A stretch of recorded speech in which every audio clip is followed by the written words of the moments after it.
An aqua dam can be a tool in your arsenal to protect your home and property from the floodwaters. The cofferdam is filled with water to control water and is reusable as long as it's taken care of. It can protect your home or business from rising floodwaters like a dam, but without the beavers. It can also be used in construction. If you need an area to be dewatered, an aqua dam can do the job. An aqua dam was used at SeaWorld in Orlando for the Mako roller coaster ride during the coaster's construction by dewatering the work area. An aqua dam is now dewatering the work area at San Antonio SeaWorld for their newest roller coaster ride. An aqua dam has been used in many construction projects all around the U.S. and all around the world. Now give Aqua Dam a call, 707-764-2119. You can look them up online at aquadam.net. You can find them on Facebook at Aquadam Inc. You call them up, you email them, you tell them Ed Opperman sent you, and they're going to take 10% off the price. Aquadam.net, 707-764-2119. It's the Opperman Report. Join digital forensic investigator and PI Ed Opperman for an in-depth discussion of conspiracy theories, strategy of New World Order resistance, high-profile court cases in the news, and interviews with expert guests and authors on these topics and more. It's the Opperman Report. And now, here is investigator Ed Opperman.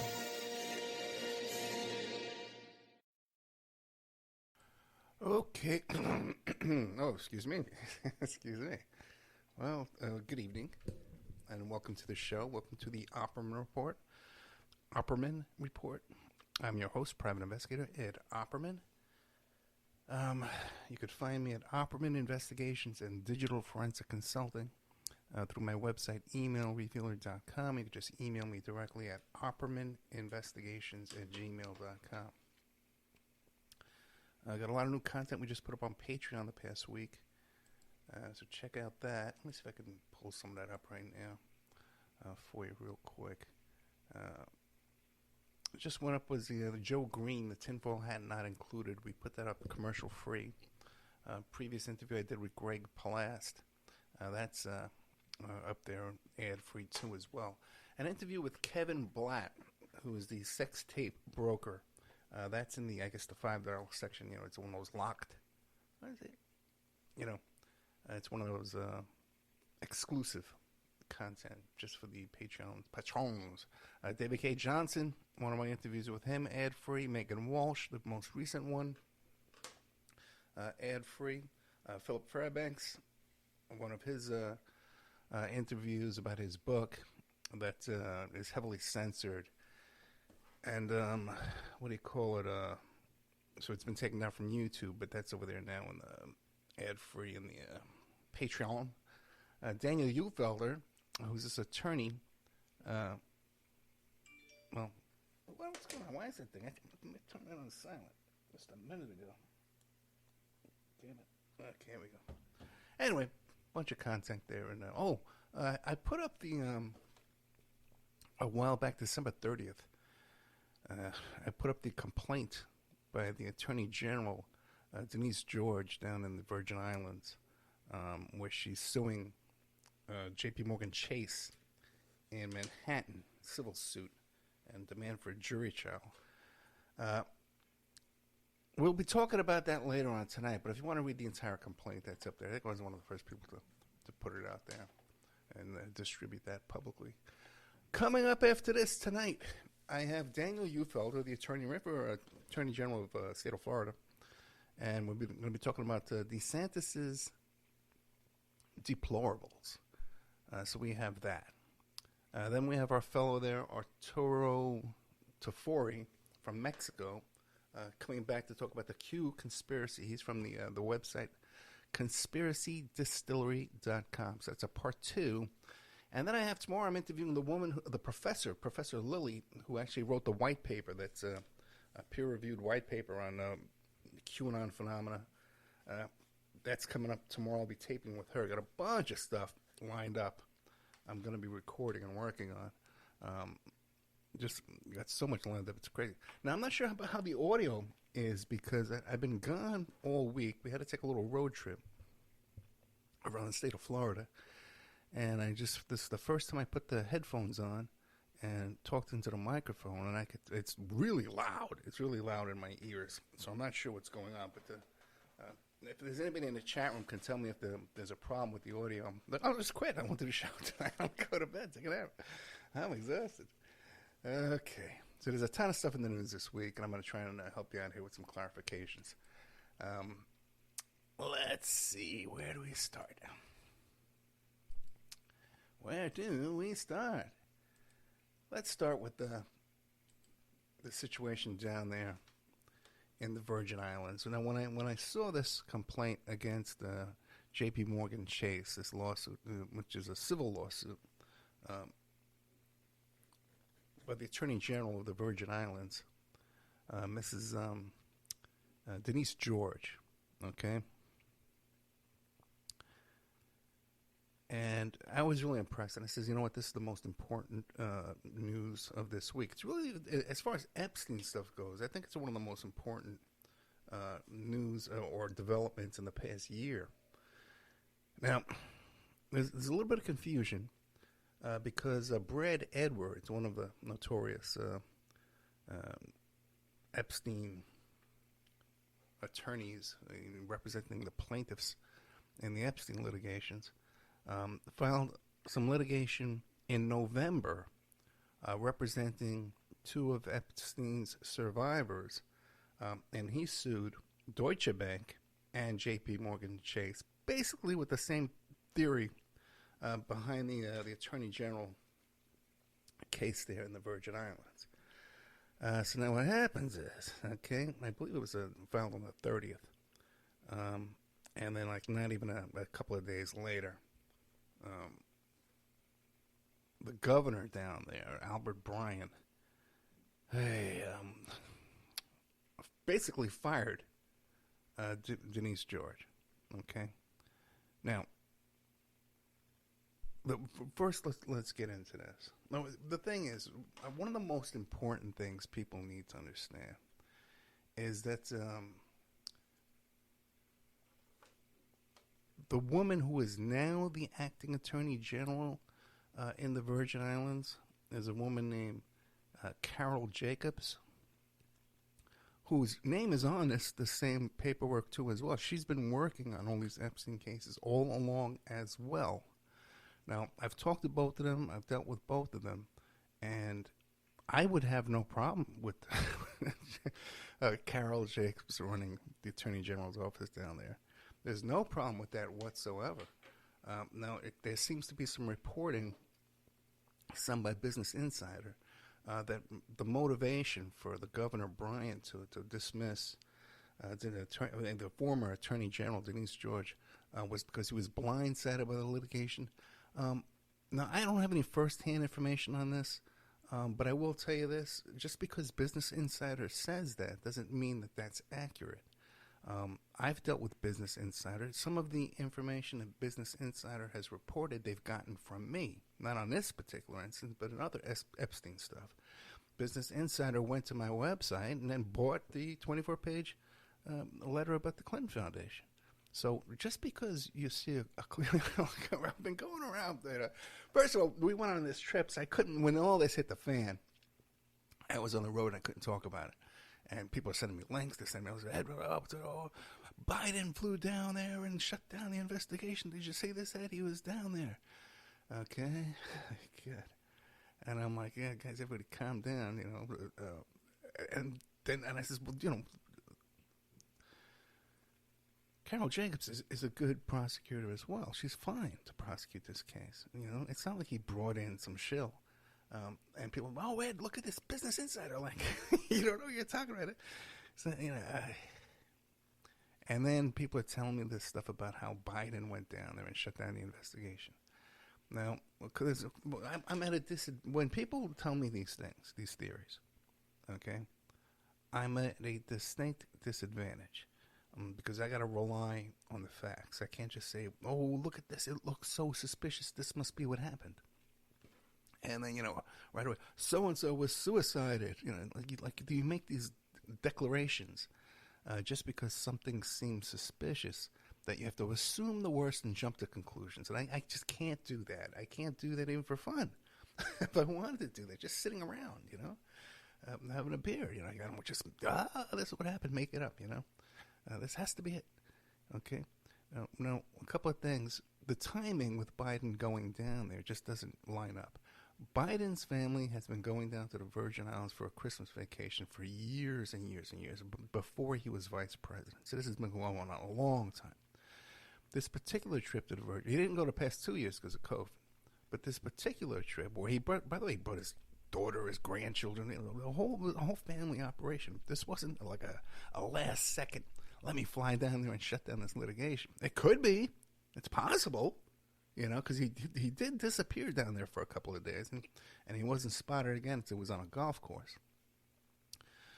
So look, that's real. There is some suspicion. There's something there to look up and follow up on. But this business that somehow in the middle of the night Biden heard about this lawsuit and flew down to Virgin Islands to put a stop to it is just insanity.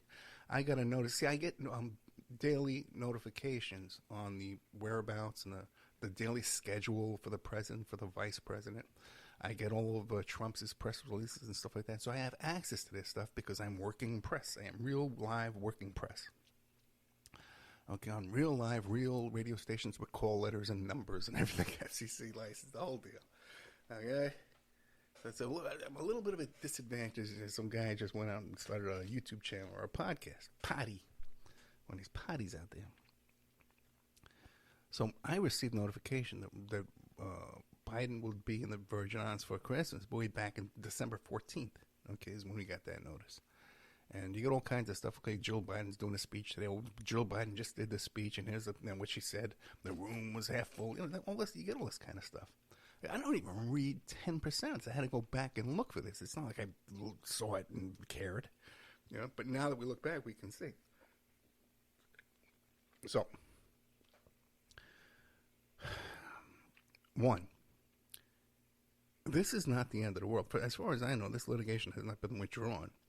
We've only had the removal of Denise George. You want to know what? There is a potential possibility that I would return to work for the Virgin Islands again, the prosecutor's office down there, under these circumstances. If things were being run differently down there, I'd be happy to. Well, no, I wouldn't be happy to. I still have issues. Okay. So, one, it's not the end of the world because they removed one prosecutor and replaced her with her deputy prosecutor, okay, who was involved in the same exact litigation. It's not like they were opposing strategies or opinions. They worked together on this. Two, this whole business about Biden flying down there to shut down the investigation. Like I said, he was missing a couple of days down there. It's possible that he put his thumb on the scale, but it was a pre-planned trip. He's been doing this trip for 20 years, way back before he was vice president. This is nothing new. He brought his whole family with him. So all these immediate things.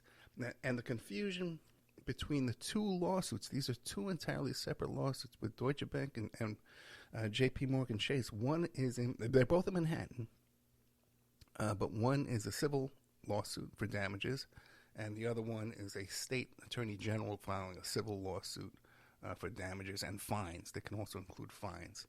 So it could just as easily be, folks, that some deal was made to get this the government lawsuit pulled, so there would be more money for civil plaintiffs.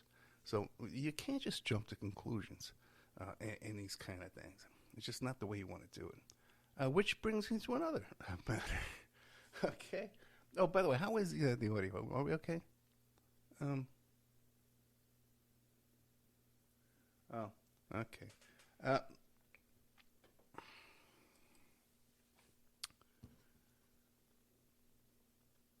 I think the next big fun thing. Let's have a little fun. Okay, we don't always need to be.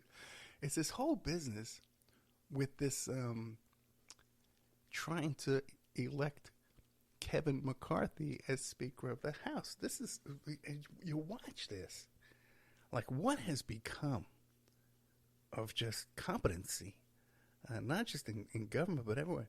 It seems like we've elected all these people with big Twitter followings. And, they're just a bunch of clowns and self-promoters and hucksters. And, this guy George Santos, who created his whole imaginary life, you see him sitting next to Marjorie Taylor Greene. Like, no one else will talk to this guy. No one else wants to give this guy the time of day. People are shooing him away, walking away from him. And you'll take one glance at this guy, you can see he's got problems. Okay? With that goofy smile, the chubby face, the ill-fitting suit. How this guy made it to Congress, God, in 2023, it's just a nightmare.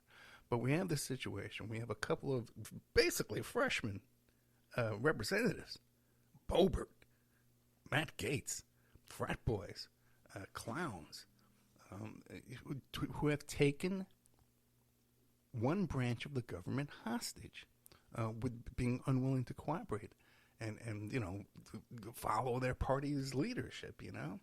So it's fascinating.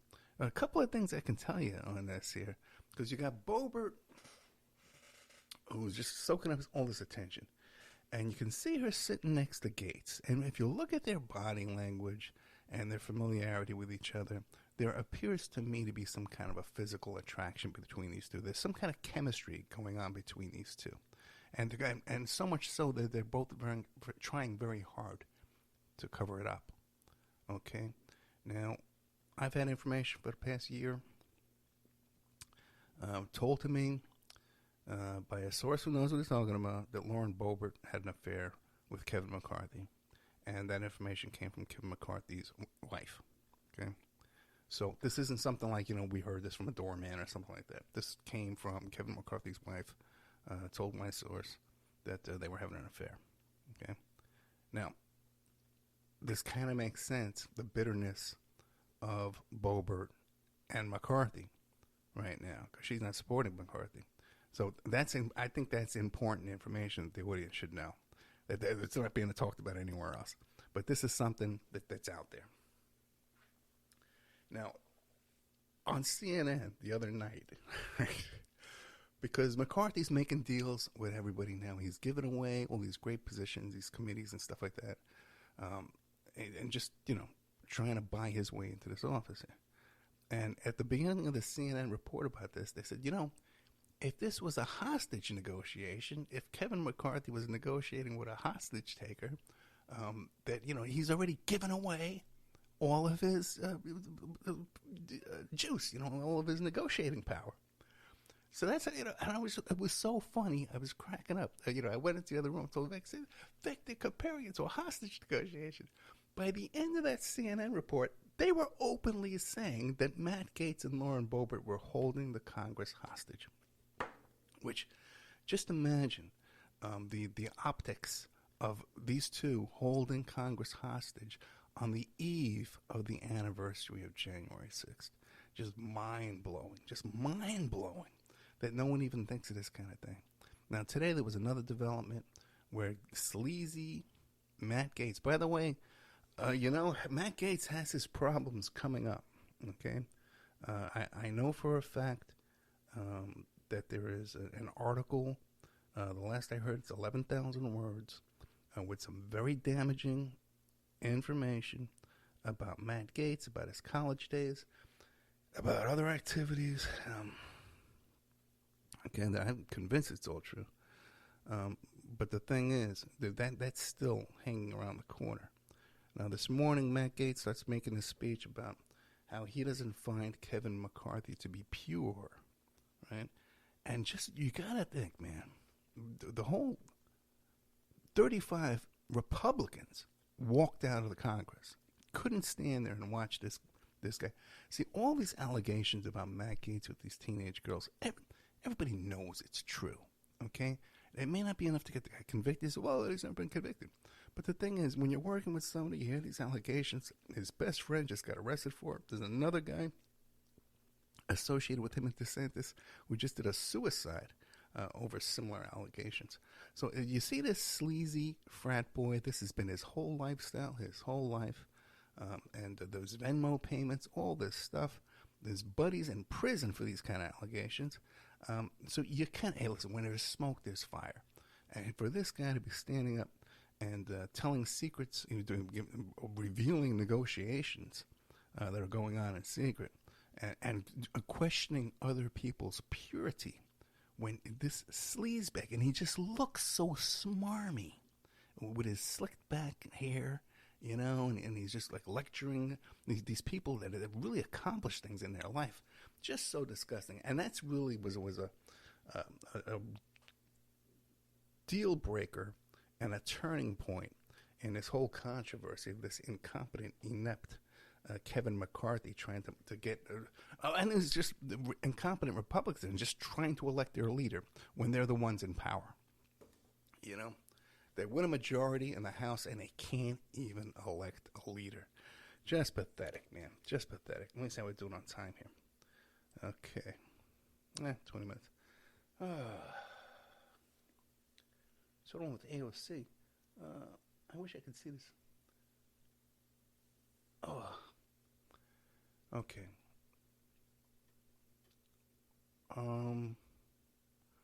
Well, today is the anniversary of January 6th. All right. Oh, you know what? Real quick, let me get into this. Biden did a speech the other day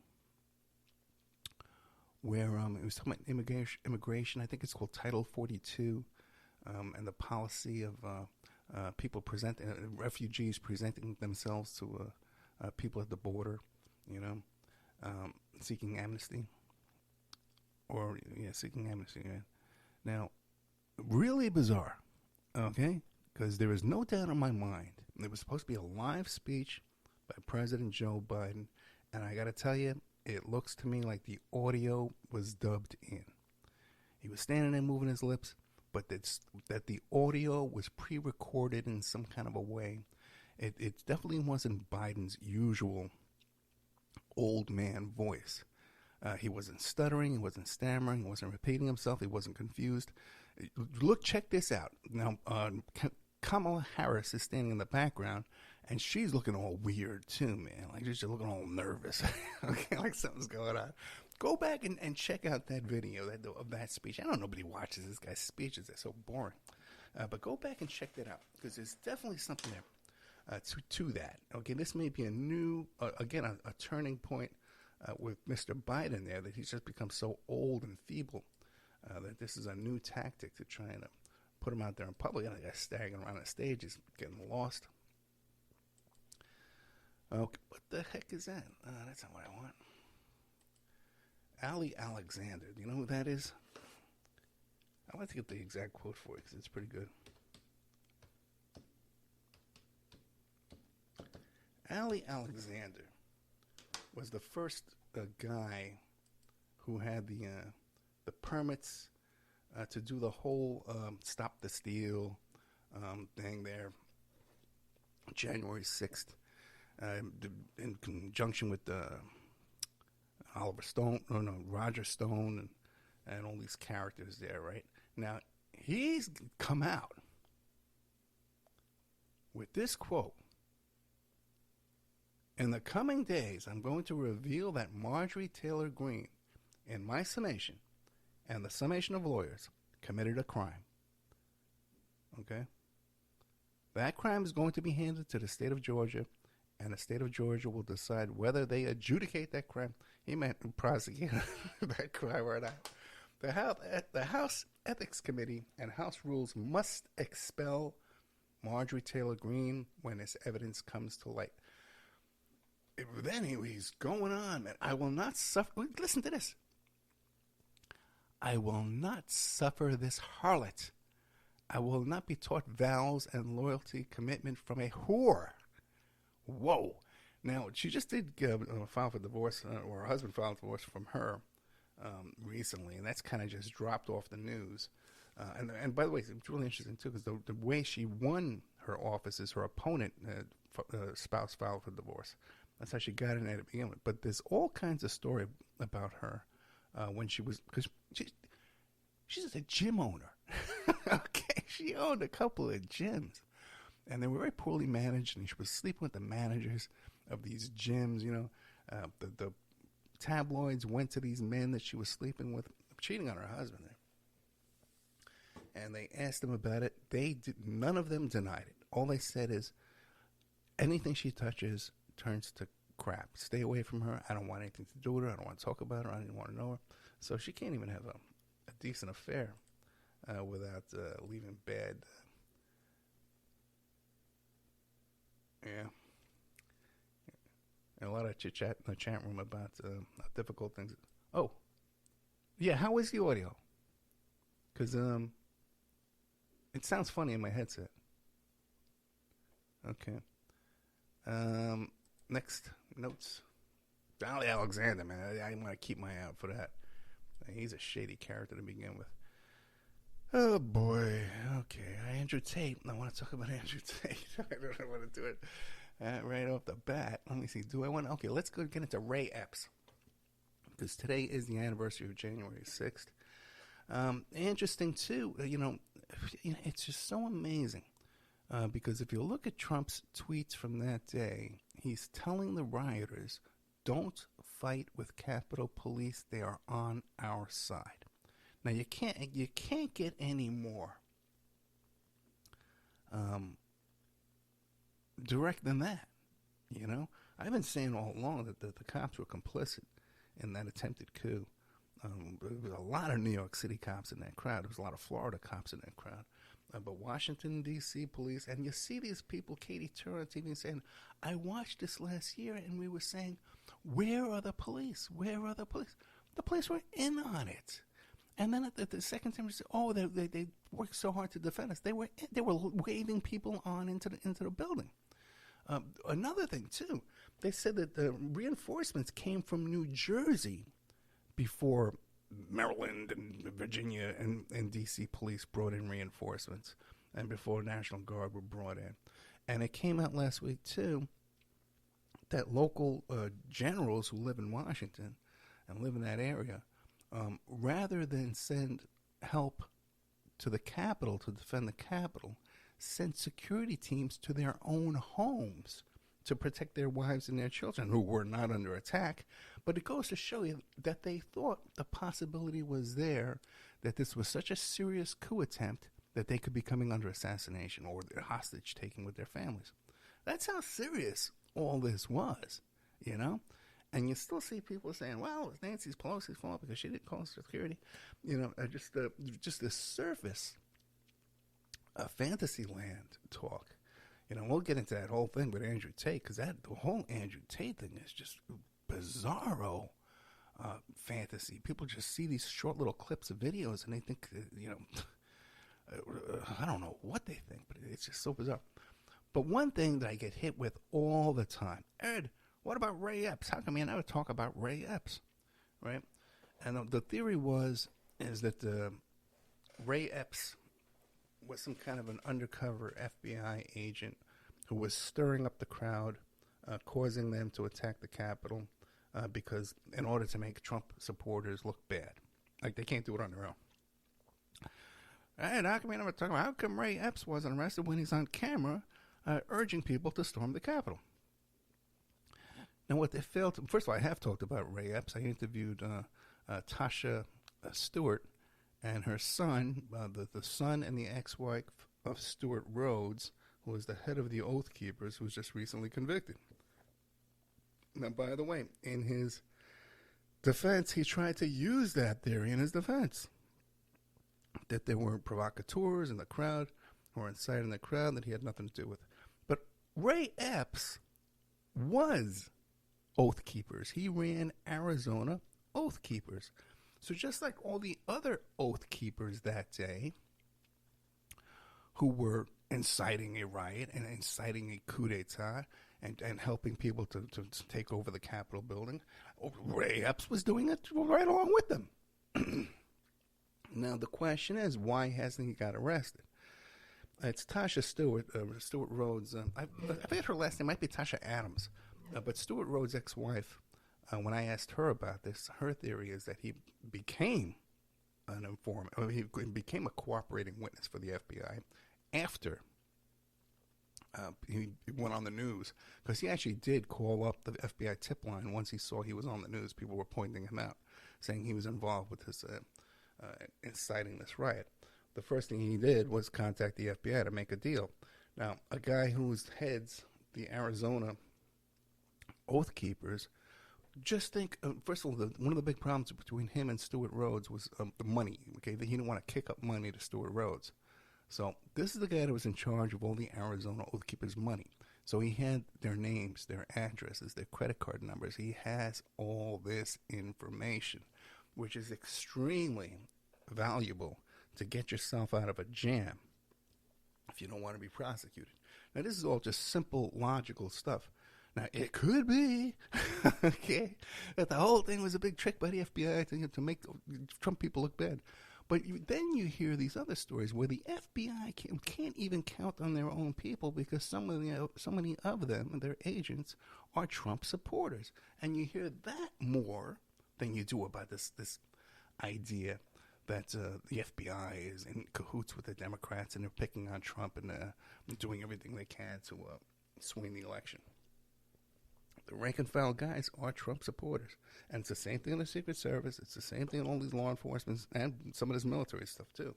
Although my experience was when we had that rally in Nevada, that Never Trump rally in Las Vegas Strip, which was very bizarre. A lot of weird things happened around that.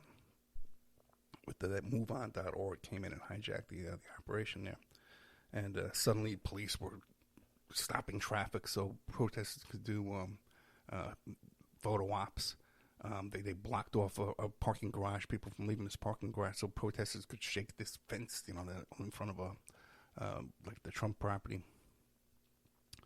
And then the next day, even though no one saw a single sign, the rally organizers posted these signs of people holding up Hillary Clinton signs saying "I am with her," which didn't happen there at the scene. And very bizarre stuff too about threats of people showing up armed to confront the crowd. But one thing is, it was held at the same location as the Marine ball, okay, where the Marines have their ball. It's like a gala, like a prom.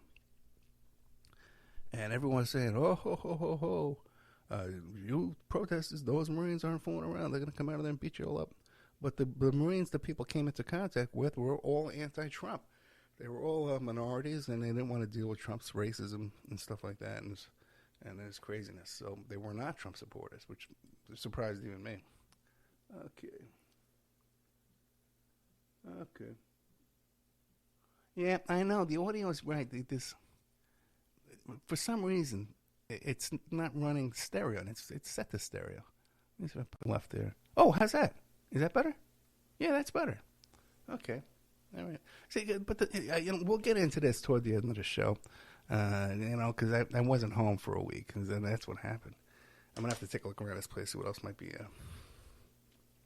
fooled around with, because that's definitely an odd situation. Okay, Andrew Tate. Oh, hey, God, Zooks. Let me get rid of that. Where do we even start with this? Okay. Let's start with this. Okay. You can go to the Law and Crime Network on YouTube. There's a video up there about the arrest of Andrew Tate from like a week ago. And it takes you to Andrew Tate's own website. Where on his website, he admits that at one point in his life, he was employed to get beautiful, rich women to fall in love with him, and then he would control them and tell them what to do and to support his lifestyle, or that they were somehow being passed on into prostitution or something like that. And that was his job, to lure the women in, have them fall in love with him, and then he could control them and dominate them and own them, okay, to benefit himself. Now, that's since been taken down from the website. There is no dispute, 100% no dispute, that Andrew Tate is a pornographer, okay? That he controls properties over there in Romania, the main compound, okay, where he lives, where is also the headquarters of this hustler university, okay? That's the one place. But then there's another home that was already rated, but it's like $2,300 a month. But they said it's very expensive. It's a 3-bedroom house. And there's like 15 girls living in there. lot of them Americans speak English. And that's the first address that was raided, where the people women, young girls, had told their families in America they were being held against their will.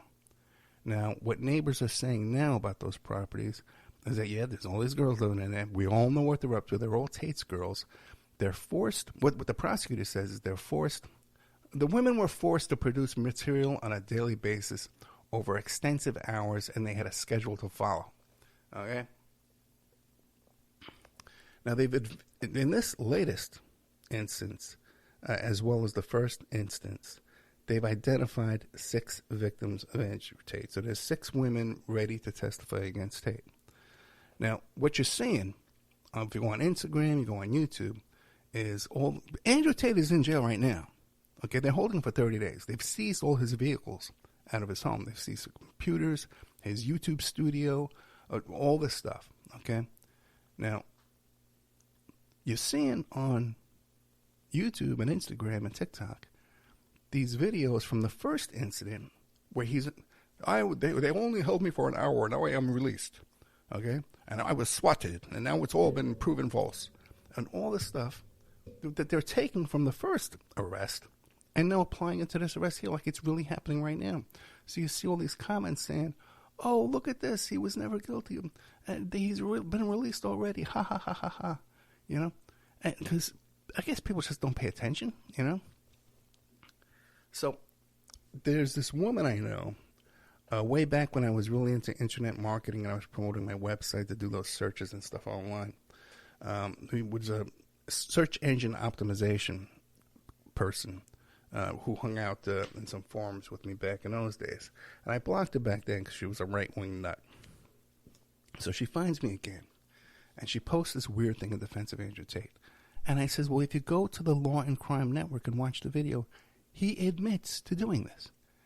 There's images from his website where he talks about doing this. There's people around him accusing him of being a sex trafficker. See, because you got to remember, the neighbors are saying that in that home, the other home where the girls are kept, that was raided the first time, because the 2 American girls said that they're being held beyond their will. At night, there's traffic going in and out of there. All these men going in and out of there. The lights are on. They're up all night. So it's not just the OnlyFans that he's keeping all the money from, because these girls are telling me they don't keep any of the money. Tate gets all the money. The guy's a sex trafficker. That's what he does. He's a pornographer and a sex trafficker, and his other house is also a brothel. All right? That's it. And he doesn't deny this. In one of the interviews, he's saying, oh, the girls do all this stuff voluntarily. So all this stuff, there's no debate here. All this stuff, he's been arrested for it. Okay? They've got a huge investigation. He was arrested. But wait. This guy was arrested on assault and rape back in 2015. Okay? This is a pattern of behavior. One of the degrees in this Hustler University is a pimping hoe degree. Okay? Where he's getting like $15 a month or $30 a month from these stupid kids. And over there in Romania, now that because the press is besieged, descended on them, they're interviewing some of these kids, the 18-year-old kids who want to join Hustler University and have muscles and fancy cars, just like Andrew Tate. So they're giving them $25 a month, $30 a month. It's just ridiculous behavior here. So Andrew Tate, just keep an eye on this, man. Okay. By the way, too, 2 of the other people they raided 6 properties in this most recent case. 2 of them arrested are Romanian women. All right. So this whole idea that this is misogyny and that they're getting even with him because of Greta Thunberg and all this, and he speaks out the truth against the matrix, so they would need to silence him. They arrested these 2 no-name women too. Okay, nobody knows who these women are, and it's just like the Maxwell case, where these women are used to procure other women. Okay, that's just how that stuff works. So hopefully, we'll get some reality out of this. Oh boy, okay.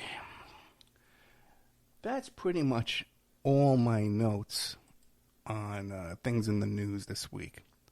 Okay? And we covered the Epstein, Virgin Islands stuff. We covered Ray Epps being an oath keeper who encouraged the insurrection, and then looks like he made a deal to avoid prosecution. The affair between Lauren Boebert and Kevin McCarthy, and now her little romance with Matt Gaetz, and the walkout that went on there today. What a nightmare that is, man. And then Andrew Tate. We covered a Law and Crime Network. Be sure and check that out. The Pimping Hoe Degree and Biden's weird immigration speech, where it appears to me that the audio was dubbed in. Okay? And then Ali Alexander, who will not suffer this harlot, I'll have you know. Okay? But let's see. What's the biggest thing I did all week long is after New Year's Eve and New Year's Day, Vic's still in town, and she's not leaving. We're leaving here about the 13th. I'm driving her back up to D.C. Okay? And so we decided on the spur of the moment, let's take a ride down to Key West. I think it was New Year's Day we drove down there. Now, I've never been to Key West before, all right? And it didn't look that far on the map. It's like a 7-hour drive from where I am. And normally we take 75, which is called the Alligator Alley, to get from here to Miami or to get to the east coast of Florida. But this time we took 41, which is a little more scenic. We saw a bunch of alligators. We saw a bunch of those one of those swamp tours, those swamp boats taking the swamp tours and stuff like that, things like that. So, and we drove through a lot of small towns. So it was definitely a cooler ride, but it took way more than 7 hours. There was a lot of traffic and stuff, and there's only one road in and out. The Highway 1 is just like a one-lane road, and you got to pass people. It's really tricky. And so we were driving and driving and driving. It starts getting dark out there, and they got these deer crossings and deer preserves and these panther crossings. So, and then you see there's roadkill everywhere. Okay, you don't go, man, 2 miles without seeing some, pretty serious sized roadkill. So I got a new car, and I'm getting a bull bar, like a big bumper guard in the front. Like you see the cops use those for the pit maneuvers, I'm getting that installed Tuesday.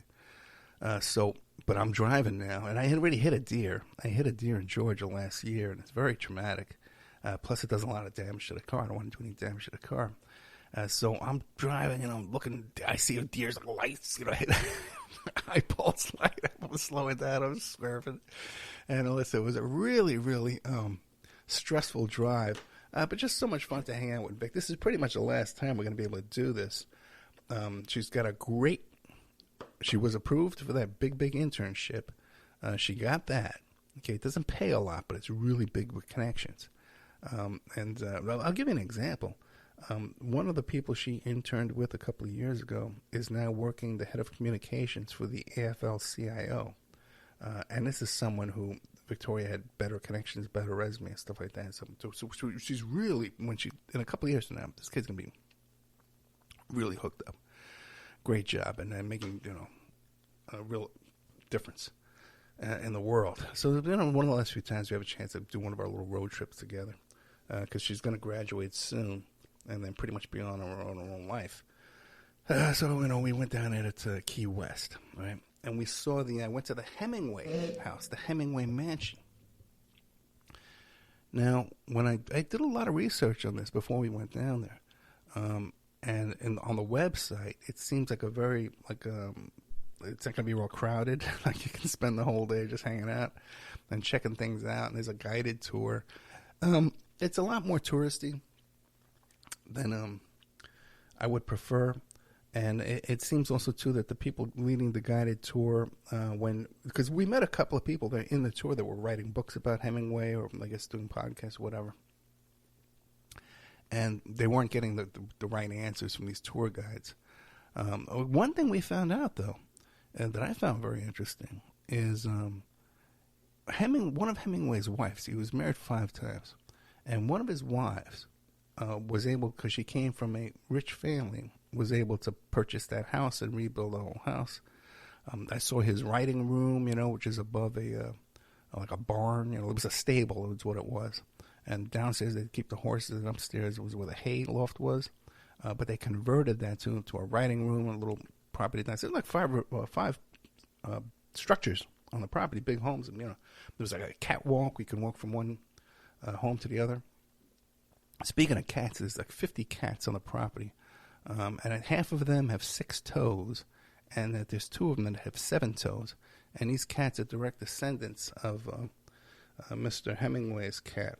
But this wife of his, who funded this home and the renovation of this home, also funded his African safaris, which are very, prominent in the Hemingway, lore, the myth of the great Hemingway. Who really, did have an awesome life. He fought the Spanish Revolution, the Spanish-American War. Sport in the war against the fascists in Spain. Okay, fishermen. Everybody knows these fisherman stories. You see these pictures, these home photos of him with these huge swordfish. That they were saying that you can't even get those size fish in those waters anymore. They've been all fished dry. And this wife of his came from a very wealthy family, and the family fortune was the Pfizer pharmaceutical family fortune. That's where Hemingway got all this money to do all this stuff, from his rich wife and her rich father, who was part of this Pfizer company and the Pfizer fortune. So I found that very interesting. I'd never heard that before. So that was part of our trip down there to Key West. The granddaughter, one of them played the girlfriend of Woody Allen in the movie Manhattan. I forget which Hemingway it was. And she was in the movie. She was a high school kid. Now, I met the model in real life who was that girl.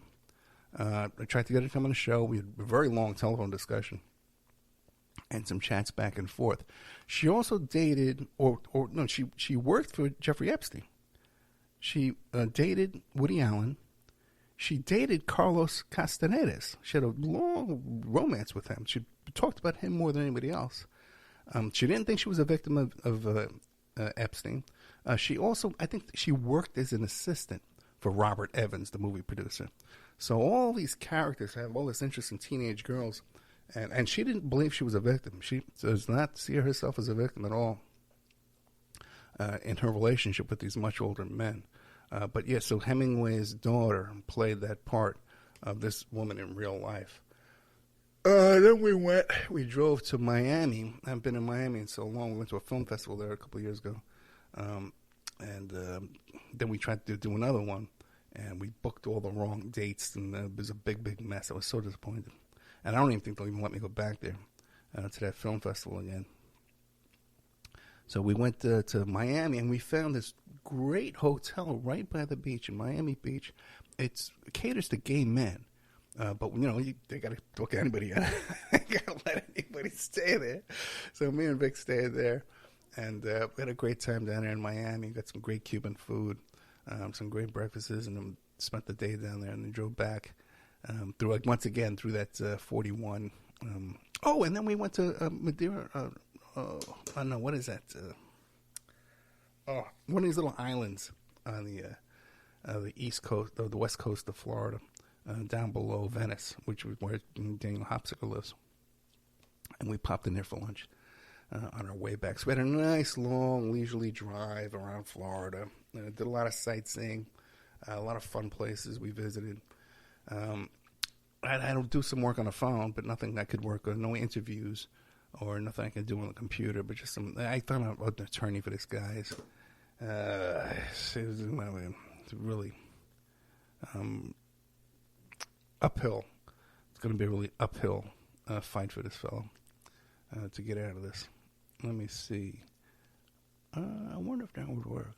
I don't know. So then we're driving to D.C. I'm going to go through the Blue Ridge Parkway. If anybody knows anything like a nice place to stay around that area, Blue Ridge Parkway, I'm going to be going through there. I know there's some hiking and some waterfalls we want to check out. I've never done it before. I've always taken 95 up and down, but this time we'll be doing that. Going to be taping an interview with this fellow about the hermit. It was about this guy who lived in the woods all by himself for many, many years. And the guy wrote a book about it, about this hermit. So that's coming up. I got a whole chunk of stuff coming up here, you know. But that's about it as far as I can think. If anybody has any questions in the chat room, I can answer them for you maybe. Or, you know, oh my God, this picture of this George Santos with this Marjorie Taylor Greene, man, is just incredible. This guy looks so crazy. How did we get to a point where we've elected these crazy people, man, into office like never before? In 100 years, we've never had the House held hostage by a guy who's a legitimately accused child sex offender, drug user, as a teenage boy, adopted a teenage boy. You know, what is going on? And there's other things, too, that should be coming out in this article. It's not my story, so I can't tell it until they break it. But I'm going to have the first interview with them. Bad lip reading. Well, you got to check that out. All right, guys. I'm exhausted. Coming up after this will be, okay, I'll leave it up to the chat room. He loved cats. Yes, Hemingway loved cats. And anybody, you're down in Key West, man, I recommend. There's a lighthouse, too, right across the street. That's a great visit. Oh, you know who we ran into? We ran into one of the couples from 90 Day Fiancé down there in the lighthouse. It's this guy, I forget his name. I think his name is Tim, that people always assume he's gay because, you know, he went down to meet this Latin woman and he never had sex with her. And he's with this other woman now, and she has a little kid. They were, man, this guy's no parent. I'll tell you this, man. Okay, it wasn't his kid. It was the girlfriend's kid. And there was a spiral staircase on this lighthouse. There was 80 steps to this freaking lighthouse. And he had this little 4 or 5 year old boy in the front walking down this lighthouse first. Crazy. And you know how I am, man. I'm neurotic about things like that. Okay? So anyway, we're out of time. Coming up after this, I don't know if I'm going to play first the QAnon Conspiracy Distillery, Toro Tafoya, part 2 of our discussion on QAnon, or you can have a former candidate for Attorney General of Florida, Daniel Ufelder, talking about the DeSantis' deplorables, and these are all people he knows. Let's vote. I want to vote. Vote as a meeting. Okay. All right, guys. So you've lost your chance to vote. That's in the spirit of January 6th. I've taken away your votes. I've removed your ability to vote, and you can no longer vote on which show I will play. I'm going to have to surprise you. Okay, I'm going to surprise you. Oops. Q. Okay, I'll play Q. I'll say I'm easy. All right, guys. Thank you so much. I'll put on the outro for a couple of seconds and we'll get out of here. Good night. Thank you so much for coming by.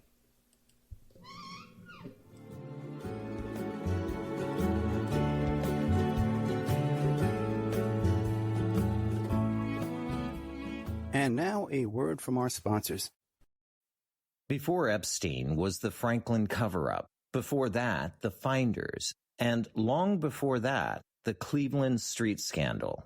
Pedogate Primer is a concise intro and overview of a growing child abuse epidemic worldwide. It features shocking instances of institutionalized and organizational pedophilia throughout history. Churches, cults, the world of arts and entertainment, the government, NGOs, charities, and major corporations are all complicit or culprits in many instances. Pedogate Primer delves into material that for many may seem like the stuff of conspiracy theories. For this reason, the book draws on academic resources, declassified documents, and other reliable sources, and steers clear of conjecture. Such shocking, true stories need no embellishment. If you find yourself in need of legal representation, it can be a very stressful time in your life. In my career, I have dealt with thousands of lawyers, I've dealt with thousands of law firms, and I can confidently recommend to you Keith M. Davidson at kmdlaw.com. Available 24 hours, 7 days a week. Just log into kmdlaw.com. That's KMDlaw.com. Or you can call toll-free 833-4KMD-LAW. That's 833-4KMD-LAW. Personal injury, wrongful death, STDs, sexual assault, car accidents. They handle it all efficiently and professionally. It doesn't matter how imposing the opposition may be, because the team at KMDlaw.com are battle-tested and fierce. They will not stop until justice prevails. Go to KMDlaw.com or call toll-free 833-4KMD-LAW. If you're in for the fight of your life, stop screwing around and contact KMD Law. The Opperman Report is brought to you by Aquadam.net. You can give them a call at 707-764-2119.